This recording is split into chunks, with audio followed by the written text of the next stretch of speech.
Selepas agama-agama disatukan, maka akan ada satu tempat peribadatan yang sama. Maknanya tempat peribadatan international, antarabangsa yang satu.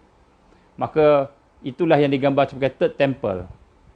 Third Temple terbentuk, maka pada ketika itu dia akan keluar, dia akan keluar sebagai seorang yang memimpin, dilantik sebagai pemimpin. Dajjal ni dia bukan sebarang orang. Dia bukan orang sebarangan. Dia adalah orang yang ada keturunan raja, yang boleh ditabalkan sebagai pemimpin dunia. Dia ada orang yang ada kekuatan dari sudut politik. Maknanya dia boleh bercakap dari sudut aspek politik. Dia ada kekuatan dari sudut aspek kemanusiaan. Dia ada kekuatan dari sudut aspek ekonomi. Dia boleh membantu menyelesaikan masalah ekonomi dan masalah-masalah yang lain. Maka peringkat kedua selepas daripada One World Religion adalah akan keluarnya tempat ibadah yang satu. Maknanya bila One World Religion tu dah ada, agama digabungkan, tentulah mesti ada satu tempat di mana semua agama boleh bergabung, bersembahyang, beribadah di satu tempat. Maka tempat yang mereka pilih ialah Masjidil Aqsa, iaitu tempat di mana 3 agama besar berada di situ dan berebut untuk menjadi, kita kata, tuan punya. Maka dia kata untuk lebih adil, Masjidil Aqsa akan dijadikan sebagai tempat ibadah antarabangsa di mana semua agama boleh beribadah di situ. Termasuklah Islam, termasuklah Yahudi, termasuklah Kristian, termasuklah Hindu, termasuklah Buddha dan sebagainya. Maka apabila Masjidil Aqsa telah dijadikan sebagai tempat beribadah seluruh agama, pada masa itu, tak lama selepas itu, dia akan dipilih. Maknanya mereka akan melantik seorang memimpin, seorang yang akan memimpin agama-agama yang telah dipersetujui itu bergabung di Masjidil Aqsa, yang akan ditukarkan bukan lagi Masjidil Aqsa, sebab dia kata kalau Masjidil Aqsa itu akan jadi orang Islam punya.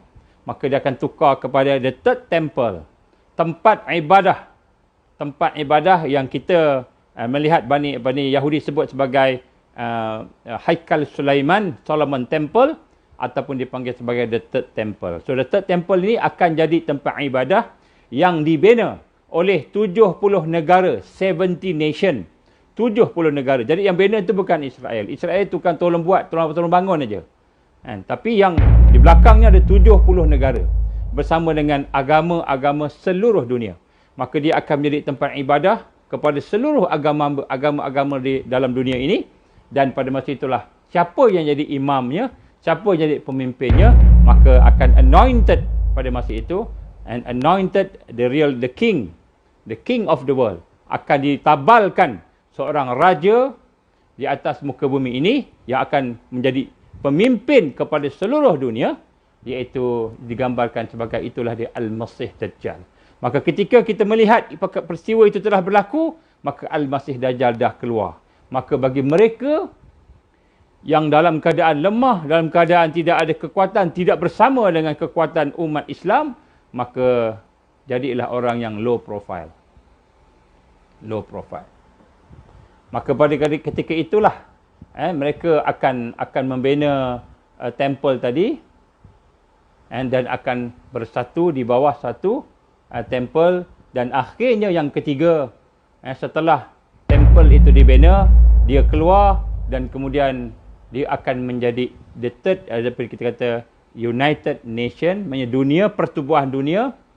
United Nation akan berpindah ke temple, the third temple ataupun Haikal Sulaiman, untuk menjadikan kepimpinan dunia, menjadi kepimpinan dunia itu adalah kepimpinan yang berada di Palestin, sama ada di atas runtuhan Masjidil Aqsa ataupun di sebelah Masjidil Aqsa. Sebab sekarang ni ada dua pandangan.